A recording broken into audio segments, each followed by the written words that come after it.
Thank you, Mr. Bloom.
Good evening, everyone. We're going to go ahead and get started with our invocation by Reverend Joe Blackwood.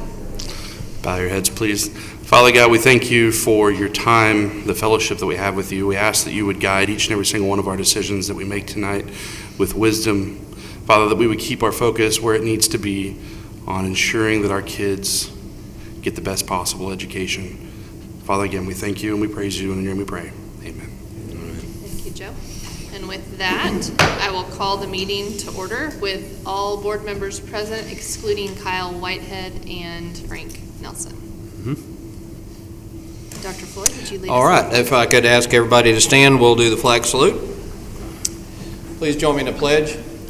I pledge allegiance to the flag of the United States of America and to the republic for which it stands, one nation, under God, indivisible, with liberty and justice for all.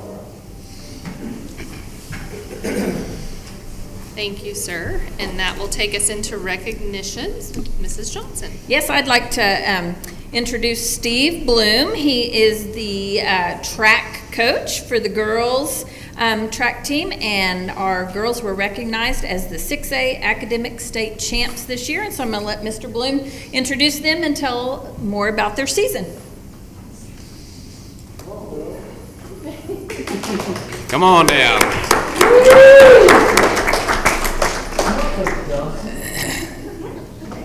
We're missing quite a few. Yeah, come on, step up there to the mic, Coach, so everybody can hear. No, you don't want to hear me, do you? You know, we should have several more girls here, but summertime hits and they're gone, you know. But we do have quite a few here. The girls had a 4.0 again this year. State academic state champs. Can't ask for anything better. Sarah Bonebreak. Yeah, well, Haley Bray's in here. Brianna Clayton. See, Naomi Horos isn't here. Caitlin Hansberg's not here. Gabrielle Hunter's not here. Mary Isbell's not here. Kaylee Maxey's not here. Carson Nunley's not here. Abigail Poggenpole. Yeah.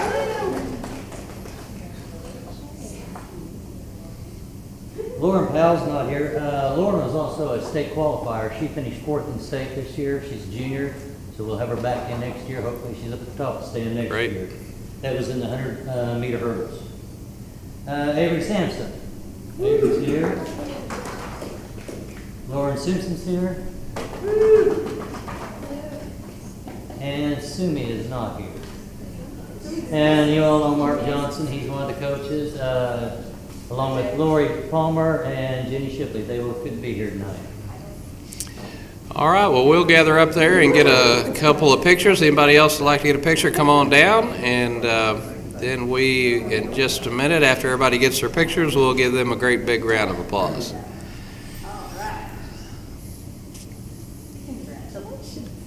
Couple more pictures.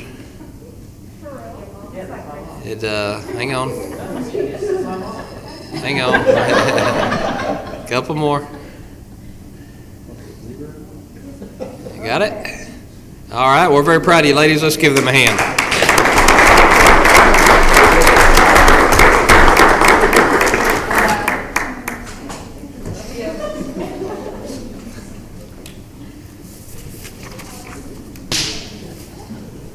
They really did not believe that you were his mom. I guess they just really believe They it. really, they don't. They don't. Okay, moving on, we did not have any audience to visitors sign up this evening, so that takes us straight to the superintendent's report. Dr. Floyd? All right, thank you very much. Our first item is to invite Miss Graddick to the microphone. She is going to run through the changes only to the Gifted and Talented Handbook, those revisions for the 22-23 school year. Ms. Graddick, thank you for joining us, and board members, you do have a handout there at your place with 5 bulleted items there that Melissa's going to cover. Yes, I think I'm on. Am I on here? Yes. Yeah, I think so. Yeah.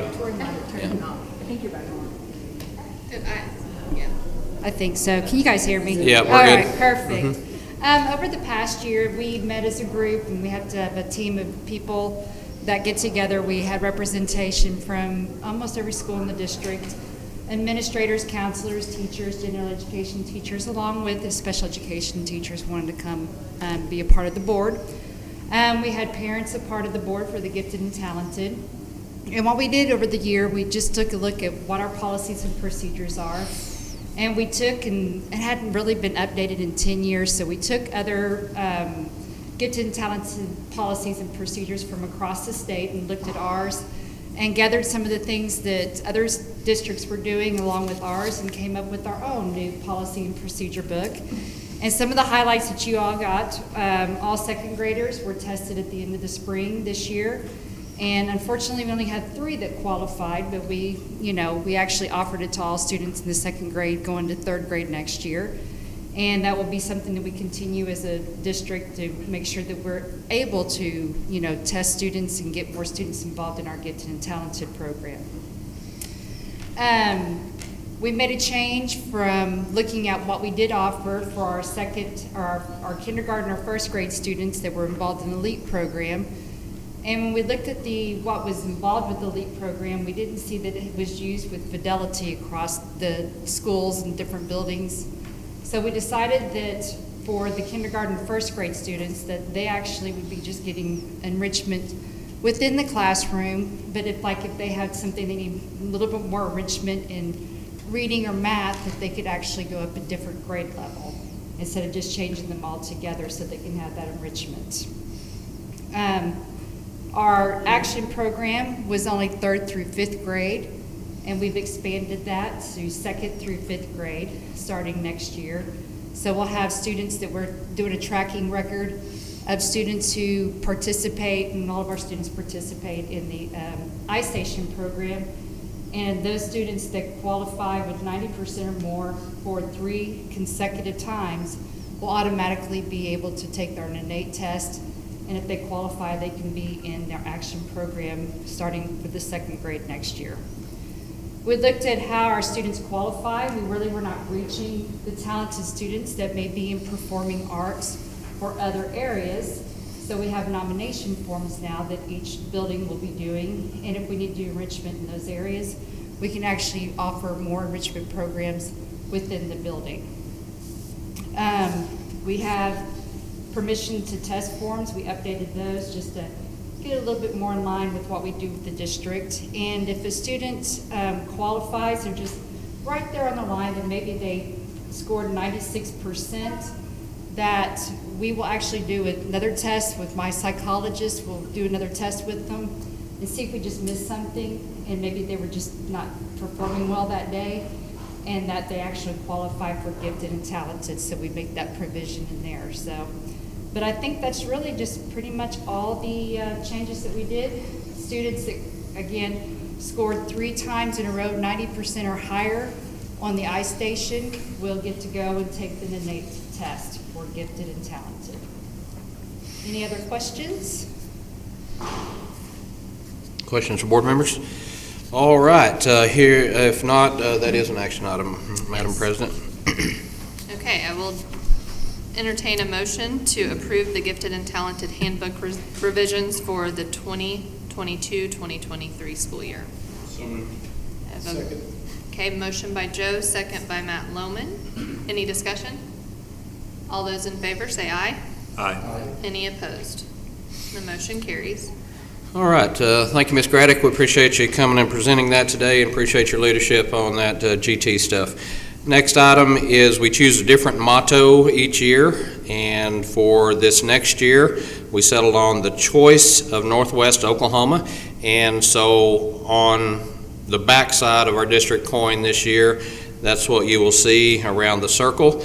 So the EPS, Excellence, Pride, and Success, will be consistent on the front, and then the back of the coin, the choice of Northwest Oklahoma, because we know we've got a long list of points of pride that Miranda and Jane put together once a year in a hard copy and in links for people to pull up. But Randy checked with the coin company to see if we could put in the middle of the back side of the coin a QR code that people could access and pull up all of our points of pride. So every once in a while, Mr. Rader comes up with a good idea. So that happened to be his one for the year. So attaboy, way to go. But I thought that was a great idea, and sure enough, they said they could do it, right? Yeah. And so we'll get started on ordering those very quickly. You hadn't ordered them yet, have you? No, wait, they're shifting the points of pride to a Google document so we can keep it updated, and then as soon as they get that done, we'll make the QR code probably the next day or two, and I've got to send that to them, and then they'll be ready. All right, very good. So just wanted to brief the board on what would be coming there. I think that's a great addition there with the QR code. All right, reminder, the next handout at your place there is a hard copy of the OSSBA School Board Conference. Comes up in August, the 25th through the 28th, and if you would like to be registered for that or need a hotel room, just holler at Pam and she will get you fixed up for registration and or hotel. And a couple of things on that conference, we will have some of our people down there. Our Enid High School band will be performing this year. You might recall that I see it's the band or the choir. Yeah, band performed last year and choir is going to perform this year. So that's 2 years in a row that EHS has been represented down there to do the music, so we appreciate that. And then Kristen and Randy are doing a presentation down there on some good things that have happened here in our district. Is that focused on reading? Yeah. Yeah, so appreciate you all doing that. So we'll be well represented there, and again, if you want to go and get some of your required hours out of the way, just let Pam know and she'll get you registered and get you a hotel room if you need one. All right, next item at your place is a list of senior activities. We try to do this a year in advance so people can go ahead and put it on their calendars as far as graduation and prom and Mayfay, baccalaureate, et cetera, and then down there at the bottom you see the graduations for the 8th grade promotions, and we do all that at the new gym now as well. So I wanted to give you a copy of those that you can go ahead and plan for. And then this year our opening convocation for all employees will be on Friday, August the 12th. You guys are welcome to join us if you want to. We'll have most of our employees there, and we've got a really good speaker lined up this year. Our keynote speaker for opening convocation this year will be Bill Fournette, and he is an Enid High graduate. I heard him speak out at Autry several months ago, and he has a really good message for what is good things that are happening in education, and I think he will be a good motivating speaker for all of our employees as well. So it's always good to hear from someone that has been an Enid High graduate and gone on to great things and been very successful and has a good message for all of our employees. So I think he's somewhere around 86 or so, I believe is what when he said he graduated from Enid High. He lives in Tulsa now. So looking forward to that. Next is, I believe we sent this out to board members via email, but I wanted to have Jane say a word about our switch over to Apogee in our new website and what we feel like that will bring to the district and the community in the way of better communication, better access, et cetera. Jane? Yes, one of the biggest things is that we have the app, so we can get to our parents that don't have desktops and things like that for using our website. They can get our live feed. I've already posted today's picture of the cross-country team to Facebook, Twitter, Instagram, and our website and the app all in about 2 minutes, which is much faster than me having to go to each one of those sites individually to do that. And our alert system is the same way. We can launch the text, voicemail, phone call, all those things from the app with just a few clicks. So hopefully on snow days and things like that, it won't take me 30 minutes to send out those messages, but maybe 5 or 10. So some positive things. Miranda sent out our first text to families last week because with using Apogee, there was a chance that they could opt out, and we didn't want them to opt out, so we sent them information through Swift K-12 first, saying please don't opt out. Then we sent the text. We only had 25 families opt out, and so we came up with a strategy to ask our secretaries and principals in the fall to contact those families and say, okay, did you really want to opt out? Here's how you want to opt back in. So we felt like that was pretty successful with 15,000 messages going out. Mm-hmm. So looking forward to how it helps us with our communication. Yeah, I think that will enhance it, and appreciate that. That did take a little effort to make the switch over, but I know Apogee to be a really good company, and I think we'll have good success with them. So appreciate you all working on that switch over, and I think it'll enhance our communication capabilities. Next, I've given you a handout there of early voting. We've got an important election coming up, and just want to remind everybody that early voting starts this week, June 23rd through the 25th, and encourage everyone to get out and vote their preference. And then Election Day is a week from tomorrow on the 28th, and if an election runoff is necessary, that will be held on August the 23rd. We are having a political forum at Stride Center tomorrow night. We will have the state superintendent candidates from 6 to 7. I think doors open around 5:30. It's open to the public, no charge. Everybody is welcome. So encourage everybody to show up. We'll have, I think all of the state superintendent candidates are showing up. They will go 6 to 7, and Cindy Allen from the newspaper and I believe we'll have 1 or 2 representatives from the radio station. They're going to ask the questions. I'll be the designated timer, and I believe Cindy said they'll have 3 minutes for opening statements, 3 minutes for closing statements, and then 2 minutes to answer each question. So my job is to start the timer, and then when they have 1 minute left, hold up the yellow card, and when they have 20 seconds left, hold up the red card, and then the alarm's going to go off. So everybody's got to have a job. That's mine. Hey, finally found something I could do. All right, so encourage everybody to come and attend that, and then after, so that goes 6 to 7 for state superintendent candidates, and then we'll have a short break, and then the U.S. representative race with Burleson Lucas will be 7:15 to 8:15. So certainly everyone is welcome. Would be remiss if I did not say a word about Juneteenth, and I know that's often a confusing explanation to folks as to exactly what that is. So I came across an explanation that I thought I would just kind of read into the record, make sure everybody understand it. So we commemorate Juneteenth as the oldest national celebrated commemoration of the ending of slavery in the United States, and it's been recognized and celebrated since June 19th, 1865, when General Gordon Granger and federal troops arrived in Galveston, Texas, to ensure all enslaved people in Texas were freed. Last year, Congress passed and the President signed into law legislation establishing U.S. federal holiday. So just want to mention that, and hope everyone had a good Juneteenth. And I believe, Madam President, that is the extent of my superintendent report tonight. Thank you very much.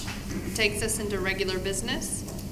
Discussion and possible action to approve the following consent agenda items 1 through 11. We go through 11? Mm-hmm. Yeah. Motion by Matt Sampson, a second by Joe Blackwood. Any discussion? All those in favor say aye. Aye. Any opposed? And the motion carries. Discussion and possible action to approve the district financial report for May of 2022. Dr. Robinson? Well, as it's been the story all year, finances are in a really good place for the district right now. We are closing out POs that were open earlier in the year, throughout the year, that maybe we didn't use those funds. And really truly for next month is when you'll get the big end of the year report with the fiscal year ending June 30. So we've collected all of our federal funds to date. We'll still have some outstanding, but they'll go on next fiscal year where we're sitting at. But I do believe we are going to have a record-setting revenue year for us, but I want to remind everybody that when that time comes, that is a lot of one-time federal funding that's come in, well over $5.5 million of federal funds. So don't get real excited when you look at that revenue side of things. That's why our expenditures have been a little bit higher this year than what they normally are. So no one wants to fall off the funding cliff, so that's just my word of caution for whenever we get to next month. Thank you, Dr. Robinson. Do I have a motion? So moved. Motion by Matt Lohman, second by Joe Blackwood. Is there any discussion? All those in favor say aye. Aye. Any opposed? Motion carries. Takes us to item C, discussion and possible action to approve Resolution 669, the Oklahoma School Insurance Group for fiscal year 23 liability and peril coverage. Dr. Robinson. Okay, the page that you need to look at has a lot of numbers across it. It says EPS liability coverage options for FY23. And if you look there, you can see our current coverage and where we're at in our current premium of $759,100 is what we paid in FY22. Our first option that we could look at is keeping everything the same with a premium increase to $866,644. The line I want to point out where we go down the line, option 2, 3, and then even option 4, is the wind hail deductible. So anything wind hail, which would primarily impact our roofs, would be it currently is $100,000 deductible and would stay $100,000 deductible per occurrence. Option 2 would be to increase the wind hail deductible to $250,000, which would increase our premium to $804,000 or $45,000 above where we're at right now.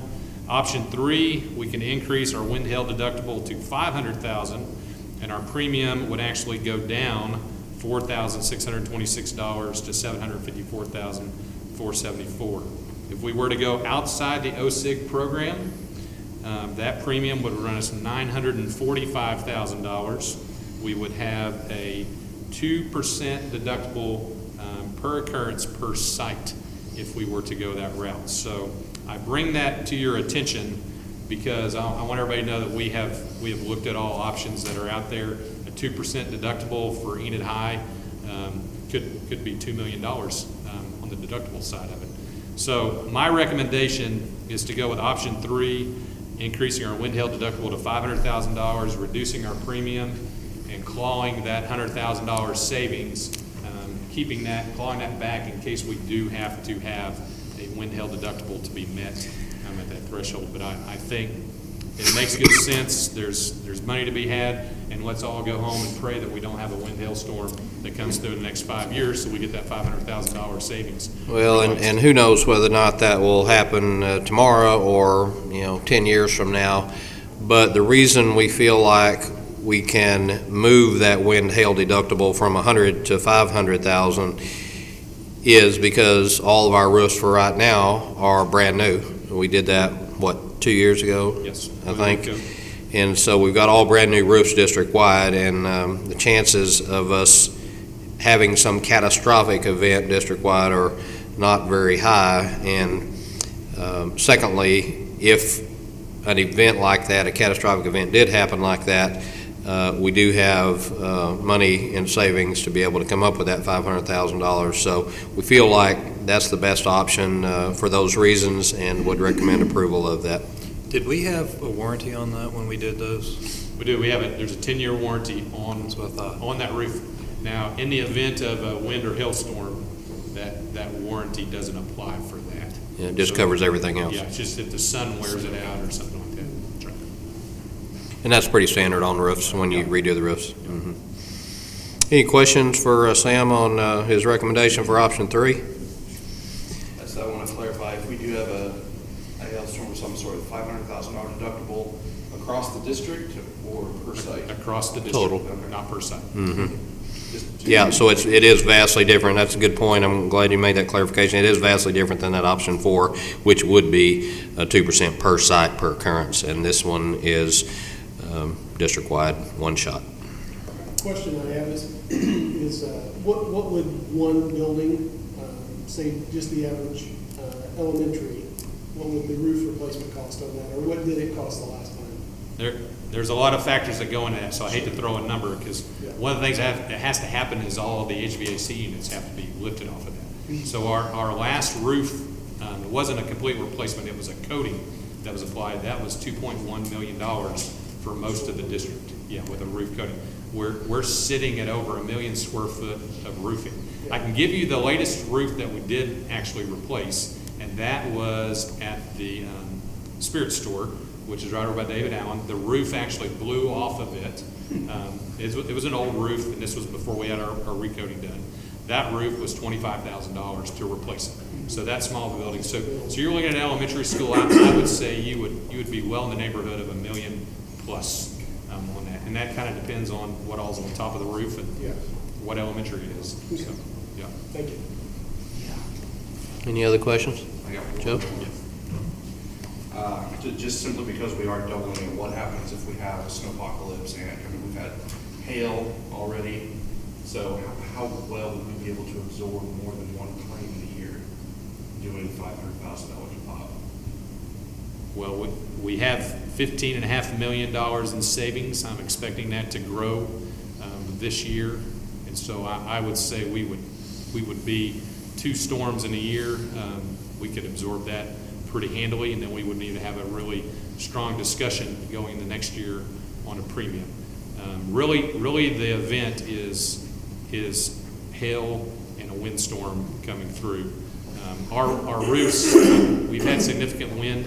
We haven't had any damage from wind. Our damage has primarily been from hailstorms. And that, like I said, that roof that blew off, it was because it was a really old roof that we were just buying time on. Okay. Do I have a motion? Motion. Motion by Matt Sampson, second by Joe Blackwood. Any more discussion? All those in favor say aye. Aye. Any opposed? The motion carries. Excuse me. Item D, discussion and possible action to approve workers' compensation coverage for fiscal year 23 with Bank First Insurance. Dr. Robinson. We allowed Bank First to bid this out for us again this year. It's the second year doing this. Last year, they brought us about a $50,000 savings over the OSAG program, which is the group of school districts participating in work comp insurance. We did allow OSAG to bid that last year. We allowed them to bid it again this year. OSAG did not return a quote to us this year for whatever reason that is. They claimed it was because of claim expenses from previous years. However, they were the management of those previous claim expenses, so it's kind of an interesting take on that. LUBA is once again the low quote on work comp insurance. Last year this year, FY22, we're at $308,000. Going forward, we're going to come in at $294,694, which is a further reduction of $14,000 for workers' compensation coverage. And the key to this, and I want to say this publicly, is that we try to have the safest workplace environment possible, and that our employees are always trying to work in the safest manner possible to avoid workplace injuries is what keeps that premium going down. If we happen to have an increase in workplace injuries, then that premium next year will not have a $14,000 savings. It will have some type of increase to it for coverage. So that's where we're standing. Thank you. Do I have a motion? So moved. Motion by Matt Lohman, Second. second by Chad Mance. Any discussion? All those in favor say aye. Aye. Any opposed? And the motion carries. Jay, I appreciate you coming tonight.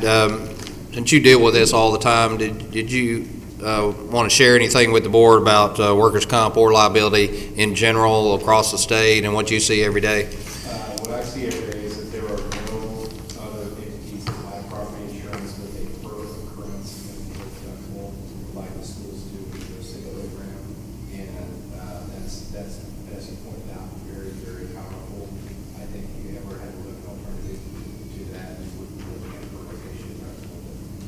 could impact that savings account sandwich in a very negative manner. So we're proud of what OSIG has done with the schools that they represent, and we appreciate you guys listening to the options that you brought. Yep. Well, appreciate what you've done for our district over the years, and enjoy the good working relationship. I know that you and Sam have had a lot of conversations, and appreciate the hard work. Thank you very much. Thank you, Jay. Takes us to item 5, new business. No new business. I don't believe so. Okay, and takes us now to item 6, reports and items of information, or board comments or questions. Colonel Miller? Nothing this month, ma'am. Okay, any board comments? Well, I'm going to throw a comment out to Dr. Darrow. We do wish you the best. Thank you for all your time here. This is Dudley's last board meeting with us, and I told him that when we break to go into executive session, we'd let him go ahead and cut out. So, Dr. Darrow, we wish you the very best of luck out there at North Enid, and we appreciate what you've done for the school district for 17 years, and wish you nothing but the best. Let's give him a hand.